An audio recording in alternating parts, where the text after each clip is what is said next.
కాన్పూర్ టెస్ట్లో team India grand victory కొట్టింది. 2.5 రోజుల ఆట జరగకున్నా చివరి 2 రోజులు దుమ్మురేపిన టీమిండియా బంగ్లాను చిత్తుగా ఓడించింది. డ్రాగా ముగుస్తుందనుకున్న మ్యాచ్లో దూకుడుగా ఆడి విజయాన్ని అందుకుంది.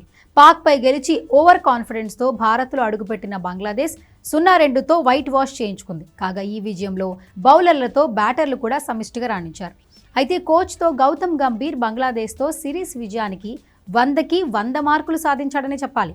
తన వ్యూహానికి తగ్గట్టు టీంను రెడీ చేసిన గౌతీ దానికి తగిన ఫలితాన్ని రాబట్టాడు. ఇక కోచ్గా బాధ్యతలు తీసుకున్నప్పుడు సీనియర్లతో ఎలా సమన్వయం చేసుకుంటాడో అన్న చర్చ జరిగింది. ముఖ్యంగా కోహ్లీతో గతంలో జరిగిన 2 గొడవల కారణంగా ఇద్దరు డ్రెస్సింగ్ రూమ్లో ఎలా ఉంటారనే దానిపై సర్వత్రా ఆసక్తి నెలకొంది. కోహ్లీతో ఎటువంటి గొడవలు లేవని గంభీర్ స్పష్టత ఇచ్చినా ఏదో ఒక చిన్న అనుమానం మాత్రం చాలా మందిలో ఉండిపోయింది. తాజాగా అనుమానాలు సైతం చెరిపేస్తూ కోహ్లీతో గంభీర్ ఎలా ఉంటాడన్నది కాన్పూర్ టెస్టులో అందరూ చూశారు. ప్రాక్టీస్ సెషన్లోనూ మ్యాచ్ ముగిసిన తరువాత కోహ్లీని విష్ చేయడంతోనూ అందరికీ ఫుల్ క్లారిటీ వచ్చింది. 2వ టెస్టులో గెలిచిన తరువాత గౌతమ్ గంభీర్ కోహ్లీని హగ్ చేసుకుని అతన్ని ప్రత్యేకంగా అభినందించాడు. ఈ దృశ్యం నెటిజన్లు ఆకట్టుకుంది. ప్రస్తుతం ఈ వీడియో నెట్టింట వైరల్ కాగా మూమెంట్ ఆఫ్ ది డే అంటూ ఫ్యాన్స్ కామెంట్స్ చేస్తున్నారు.